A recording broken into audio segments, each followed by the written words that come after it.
स्वागत करते हैं फिर से एक नए ब्लॉग में। दोस्तों अभी आप गाने का टीजर देखे ही होंगे, तो टीजर देख के ही पता चल रहा है कि काफ़ी गाना बेहतरीन बना है।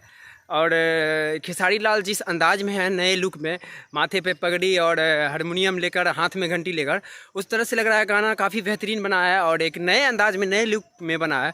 और इस गाने को गाए हैं खेसारी लाल यादव और साथ में एक्टिंग किए हैं रानी, जो कि आप सभी को वीडियो में दिख रहा होगा, क्योंकि इस गाने का टीजर आया है, अभी वीडियो फाइनली नहीं आया है।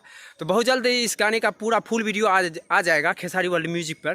तो आप लोग तैयार रहिए, गाना काफ़ी बेहतरीन बना है।